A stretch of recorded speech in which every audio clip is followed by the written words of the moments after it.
اسرائیل اور گریس کا یہ الائنس ہے، اور ظاہر کہ اسرائیل اس کو زیادہ وہ گریس کے اوپر یہ انفلوئنس رکھتا ہے کہ ٹرکی کو کسی صورت یورپی یونین میں کسی الائنس کا حصہ نہیں بننے دینا، کسی صورت یہ الاؤ نہیں کرنا کہ ٹرکی جو ہے وہ یورپی یونین کے اندر شامل ہو جائے، اور ہر ایک ایسی ایفرٹ کو جو ہے وہ روکنا ہے، ہر ایسے ایک اقدام کو روکنا ہے۔ ایون ٹرکی جو ہے وہ کب سے یورپی یونین کا ممبر بننا چاہتا ہے، جس میں گریس کا جو ویٹو ہے، اور اس میں بھی اسرائیل بہت بڑی رکاوٹ ہے۔ تو اس معاملے میں بھی گریس کا ویٹو ہے، پیچھے اسرائیل ہے۔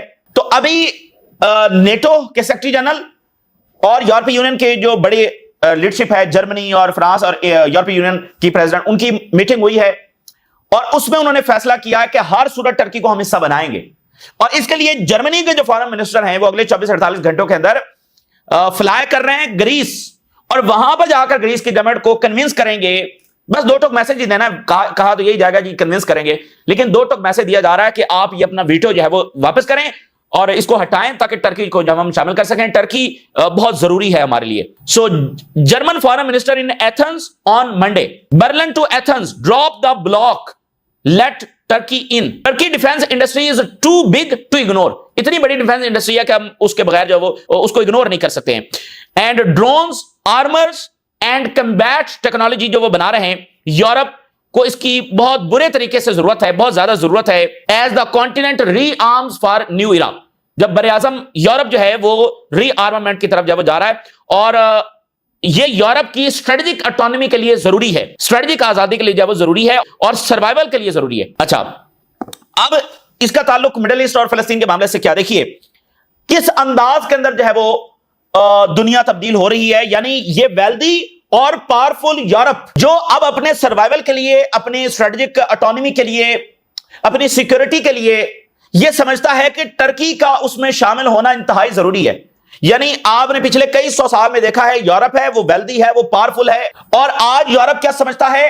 وہ ٹرکی جس کو وہ کئی سالوں سے یورپی یونین میں آنے نہیں دے رہا، آج وہ سمجھتا ہے کہ وہ ٹرکی یورپ کے سروائیول اور سیکورٹی کے لیے انتہائی ضروری ہے۔ مجھے بتائیے، جب یورپ اس حالت کو پہنچ چکا ہے تو کب تک یورپ جو ہے وہ اس لائبلٹی کو سپورٹ کرے گا؟ اور دیکھیے جب یورپ اس ایرا کے اندر داخل ہو رہا ہے کہ اس کی بہت ساری ڈیپینڈنسیز ہیں، اور وہ مڈل ایسٹ کے ملکوں سے مدد مانگ رہا ہے، جس کے خلاف اسرائیل سارا، یعنی یورپین پالیسیز یہی تھی نا کہ اب ٹرکی کو انہوں نے فائٹر جیٹس نہیں دیے، تو اب دیکھیے وقت کیسے بدل رہا ہے۔ وہی ویسٹ ان ملکوں کے اوپر ڈیپینڈنٹ ہو رہا ہے جن کو ہمیشہ انہوں نے سائیڈ لائن کر کے جب وہ رکھا ہے، اپنے انفلوئنس کے اندر رکھنے کی کوشش کی، اور ان کو وہ اکوپمنٹس، وہ فائٹر جیٹس نہیں دیے، آج انہی کے اکوپمنٹس کی ان کو ضرورت پڑ گئی ہے۔ تو اسرائیل کو قائم کرنے والا، بنانے والا، چلانے والا ویلدی ویسٹ، ٹھیک ہے نا، اس کی اب اپنی اتنی مجبوریاں بن گئی ہیں کہ اس کو لین دین جو وہ کرنا پڑ رہا ہے، اور ان ملکوں سے کرنا پڑ رہا ہے۔ تو دیکھیے جو آنے والا وقت ہے اس میں آپ یہ لمحہ دیکھیں گے کہ جب یورپ جو ہے وہ، جو اس کی انکنڈیشنل سپورٹ ہے اسرائیل کے لیے، اس سے یورپ کو پیچھے ہٹنا پڑے گا۔ اب چونکہ اس نے اپنا سروائیول دیکھنا ہے، پچھلی ٹائم میں، پچھلی دہائیوں میں یہ معاملہ نہیں تھا یورپ کے ساتھ، ٹھیک ہے نا، دولت کا مرکز وہ تھا، طاقت کا مرکز وہ تھا، لیکن اب دیکھیے حالات کیسے جو وہ بدل رہے ہیں۔ تو یورپ کو آنے والے ٹائم میں وہ وقت آئے گا، وہ لمحہ آئے گا جب اس کو انکنڈیشنل سپورٹ سے پیچھے ہٹنا پڑے گا، اور فلسطینی ریاست کی جو بات ہے وہ کرنا پڑے گی، لین دین کرنا پڑے گا۔ ماضی میں ایسی کوئی اس کو ضرورت جب وہ پیش نہیں آئی، تو یہ ایک بڑی گیم چینجر ڈیولپمنٹ ہے، اور اسرائیل نے اس لیے اپنی قبر خود کھودی ہے کہ اس کو یہ راستہ سوٹ نہیں کرتا تھا۔ اچھا، یہ بڑا ان کا ٹیکنیکل مسئلہ ہے۔ اگر آپ ان کی پوری تاریخ اٹھا کر دیکھتے ہیں، پوری تاریخ آپ ان کی اٹھا کر دیکھیں، ان کو جہاں تھوڑا سا اقتدار ملا ہے انہوں نے یہی کچھ کیا۔ ایک وقت تھا کہ اسی لینڈ کے اندر کیا ہوا کہ ان کے اوپر جو کچھ ہو رہا تھا، تو جو فارس ہے اس کو یہاں پر فتح ملی، اور اس نے یہاں کا انچارج ان کو بنا دیا۔ جو ہی یہ انچارج بنے ہیں، یہ میں کئی سال پرانی آپ کو بات بتا رہا ہوں، انہوں نے جناب علی ان کے اوپر ظلم شروع کر دیا، اور پھر فارس کی لیڈرشپ کو مجبوراً ان سے وہ انچارج وہ واپس لینا پڑا۔ تو یہ ان کا ایک ٹیکنیکل مسئلہ ہے۔ جب ان کو کہیں تھوڑا سا بھی اقتدار مل گیا ہے تو انہوں نے وہاں کے لوگوں کے اوپر جب ظلم ڈھانا شروع کر دیا۔ انہوں نے اقتدار میں آ کر صرف یہی کیا، تو یہ بھی ان کی بہت بڑی غلطی ہے۔ تھوڑا سا اقتدار ملا ہے اور انہوں نے جناب علی تہس نہس پھیر کر رکھ دیے، جیسے دنیا میں کوئی بمباری کے علاوہ کوئی زبان ہے ہی نہیں، بس سب کو مار دو، یہ ان کی پیس کی ڈیفینیشن ہے۔ یہ امریکہ بھی نہیں کر سکتا، یہ برطانیہ بھی نہیں کر سکتا، یہ دنیا کا کوئی، یہ چائنا اور رشیا بھی نہیں کر سکتا۔ یہ مطلب یہ طاقت صرف کیا انہی کے پاس آئی ہے، یہی بس طاقتور ہیں، یہ دنیا میں چل ہی نہیں سکتا ہے، ٹھیک ہے نا, یہ کوئی ملک ایسے سروائیو ہی نہیں کر رہا, یہ تو ویسے بھی ان کا کوئی جواز ہی نہیں. تو ان کو چاہیے تھا کہ یہ ریجن کے ساتھ معاملات, صلح صفائی, فلسطینیوں کے ساتھ ڈپلومیسی.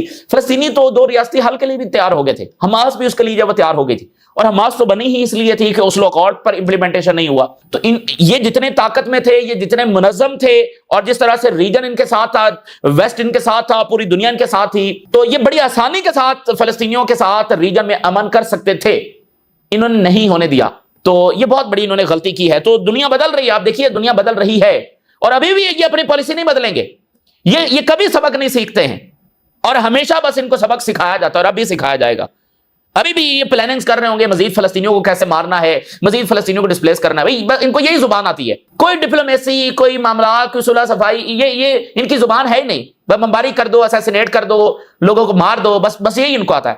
اسرائیل اس پر پراؤڈ کرتا ہے کہ اس کو سب سے زیادہ طریقے آتے ہیں لوگوں کو اسیسینیٹ کرنے کے. یہ ان کا بہت بڑی اپنی صفت بتاتے ہیں. اس وقت پورے یورپ کے اندر ڈیمونسٹریشنز ہو رہے ہیں سیز فائر کے حق میں, اور وہ کہہ رہے ہیں کہ اس کو پرولونگ کیا جائے, پرماننٹ کیا جائے, اور آگے فلسطینی ریاست کی طرف بڑھا جائے. Demonstrations in European cities in support for the ceasefire agreement and demand rapid delivery of humanitarian aid to the Gaza strip. ٹھیک ہے نا, دنیا بالکل دیکھ رہی ہے کہ آگے اسرائیل کیا کرتا ہے. بالکل ان کی نظریں غزہ کے اوپر ہیں اور فلسطین کے اوپر ہیں.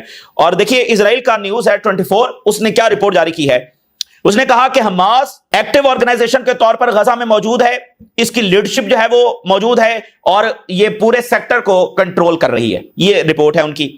The war practically end ہو چکی ہے without disarming the Gaza Strip. جو اسرائیل کا سب سے بڑا ڈکلیئر گول تھا کہ غزہ کو ڈسارم کرنا ہے, اس کے بغیر یہ جنگ اسرائیل کو ختم کرنا پڑی ہے. اور یہ جو قیدی وہ لے رہا ہے نا, قیدی تو اس کا کبھی مقصد تھا ہی نہیں. جس نے 7 اکتوبر کو خود اپنے بندے مارے ہوں, اور اپنی بمباری کے ذریعے اتنے زیادہ بندے غزہ کے اندر پھر مار دیے ہوں, اپنے بندے اس نے بمباری کے ذریعے مارے, ان کا قیدی لینا کہاں مقصد تھا؟ قیدیوں کا تو معاملہ ہی کوئی نہیں ہے. ایسوسیٹڈ پریس جو ہے وہ کیا بیان کر رہا ہے, پچھلے 48 گھنٹوں کے اندر 5 لاکھ فلسطینی جو ہیں وہ ساؤتھ سے نارتھ غزہ میں آ چکے ہیں.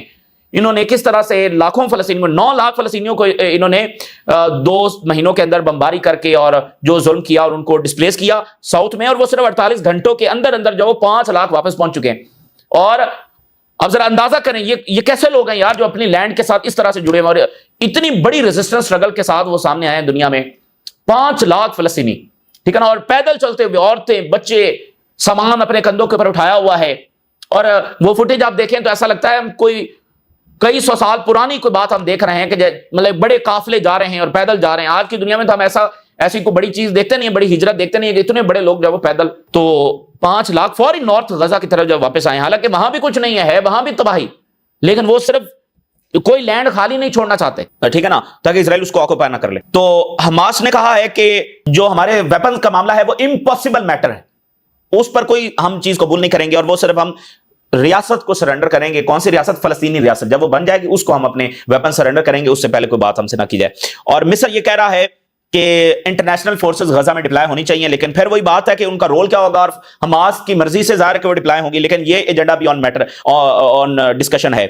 اور پھر مصر نے یہ کہا ہے, مصر کے صدر نے, کہ ہم ایک انٹرنیشنل کانفرنس کرنے جا رہے ہیں غزہ کی ریکنسٹرکشن کے حوالے سے, انویسٹمنٹ کے حوالے سے, وہ ایک کانفرنس بھی کرنے جا رہے ہیں اس سمٹ سے ہٹ کر. تو میکرون نے کہا ہے کہ وہ منڈے کو اس میں شریک ہوں گے, منڈے کو وہ مصر کا دورہ کریں گے, اور مصر کو ابھی رافائل بھی دیے ہیں فرانس نے. اور فلسطینی ریاست از دا اونلی وے کہ جس کے ذریعے مڈل ایسٹ میں امن لایا جا سکتا ہے.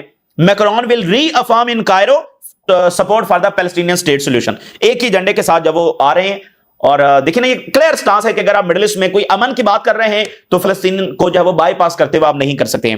یہ ایک بڑا کریٹیکل جنکچر ہے دنیا کے لیے. اگر اس لمحے سے بھی پھر وہ اسرائیل کو الاؤ کر دیتا ہے دوبارہ بمباری کرنے کے لیے, تو پھر تو یہ بڑا مسئلہ خراب ہے. اور global journalist demand access to Gaza after ceasefire. وہاں سے مسلسل ڈیمانڈز آ رہی ہیں کہ ہمیں جو وہ غزہ کے اندر ایکسیس دی جائے. اور پھر جو امریکن یونیورسٹیز ہیں انہوں نے بھی کافی بڑا سٹانس لیا ہے. جو MIT بہت بڑی یونیورسٹی ہے, وہ ٹرمپ کی جانب سے, وائٹ ہاؤس کی جانب سے جو میمورنڈم گیا تھا اس کو انہوں نے ریجیکٹ کر دیا ہے. جس طرح سے وہ سلیبس کو کنٹرول کرنے کی بات کر رہے تھے یا ایڈمیشنز کو کنٹرول کرنے کی بات کر رہے تھے. MIT rejects White House memo defends academic freedom. تو بہت زیادہ وہاں پر اپریشیٹ کیا جا رہا ہے MIT کو کہ کیسے اس نے وہ جو سٹانس لیا ہے. وہ سارا جو آپ کو پتا ہے فلسطین کی تحریک چل رہی تھی, اور جس طرح سے ٹرمپ انتظامیہ یونیورسٹیز کو پریشرائز کر رہی تھی, تو MIT نے کافی بڑا سٹانس لیا ہے. اور وینزویلا کے جو صدر ہیں انہوں نے کہا ہے ordered the Venezuelan army to prepare for an imminent American attack. ہو سکتا ہے یہاں سے بھی امریکہ پیچھے ہٹ جائے، لیکن تمام طرف سے جو اطلاعات آ رہی ہیں، اور ابھی وینزویلا کے صدر نے کہا کہ ہمیں بالکل تسلی ہے کہ حملہ ہونے جا رہا ہے، imminent attack ہے. اور پھر اب دیکھیے چائنا نے کیا بات کی ہے، we reject the intervention of foreign powers in Venezuela under any pretext. کسی بھی جواب ڈرگز کا بنائیں، کسی اور کا بنائیں، کسی صورت ہم اس حملے کے سپورٹ میں نہیں ہے، بلکہ اس کی ہر صورت مخالفت کریں گے.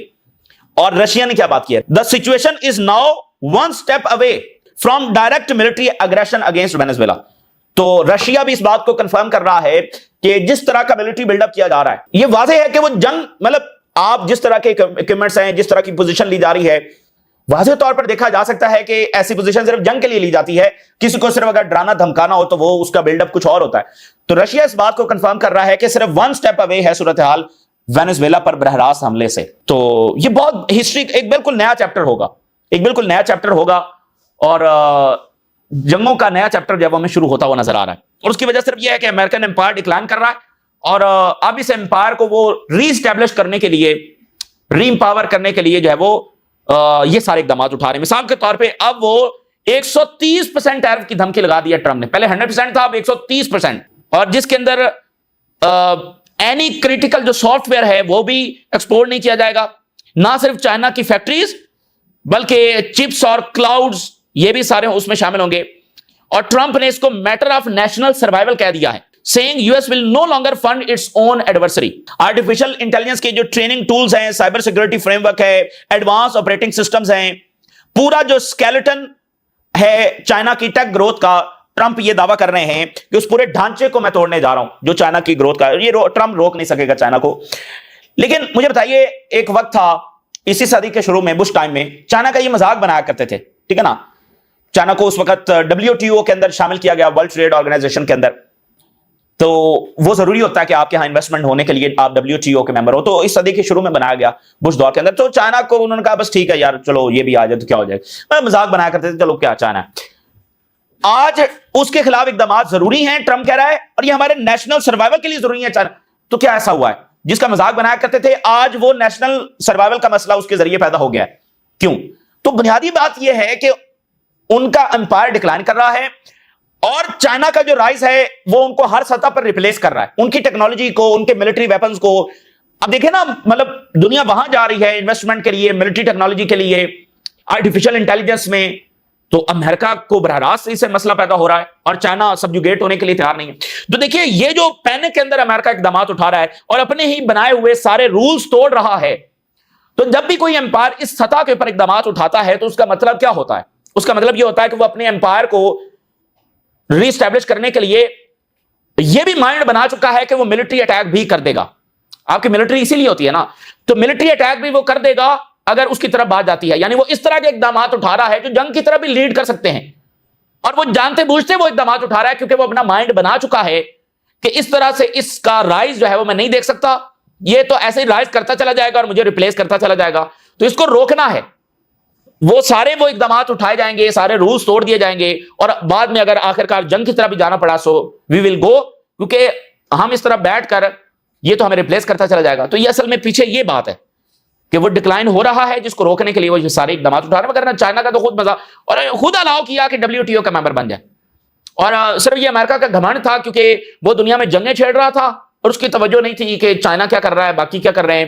تو اس نے کہا اینڈ آف ہسٹری کہا گیا نا بھائی. امریکہ سوویت یونین کا کولیپس ہوا تو امریکہ کی یونیپولر ورلڈ کو اینڈ آف ہسٹری کہا گیا کہ اب کوئی بھی نہیں آئے گا، کوئی اور طاقت نہیں آئے گی. یہ ایک بہت بڑی ایروگنس تھی. تو اب وہ دیکھیں سب چینج ہو گیا، اور اکنامکلی چائنا نے ٹکر دے دی ہے امریکہ کو. ان کی اکانومی کے وہ برابر اپروچ کر رہے ہیں. Economically game is over for America. اب اگلا جو فیز ہے جس کی لڑائی شروع ہو چکی ہے وہ ہے پولیٹیکل انفلوئنس. مثال میں دیتا ہوں آپ کو، جیسے مڈل ایسٹ ہے، تو مڈل ایسٹ میں چائنا بھی تو ہے، اس کی انویسٹمنٹ شاید امریکہ سے بھی زیادہ ہوں، لیکن پولیٹیکل انفلوئنس اس کا وہ نہیں ہے جو امریکہ کا ہے. یعنی گورنمنٹ کس کی بات مانتی ہے؟ امریکہ کی. تو اب یہ وہ لڑائی ہے جو اس وقت شروع ہو چکی ہے کہ چائنا اب پولیٹیکل انفلوئنس حاصل کرنے جا رہا ہے تمام ریجنز کے اندر، اور مڈل ایسٹ کے اندر بہت بڑی لڑائی جاری ہے. تو یہ اس وقت کی تازہ ترین صورتحال ہے جو آپ کے ساتھ شیئر کی. آپ نے رائے ضرور کریں. اجازت دیجیے. اللہ حافظ.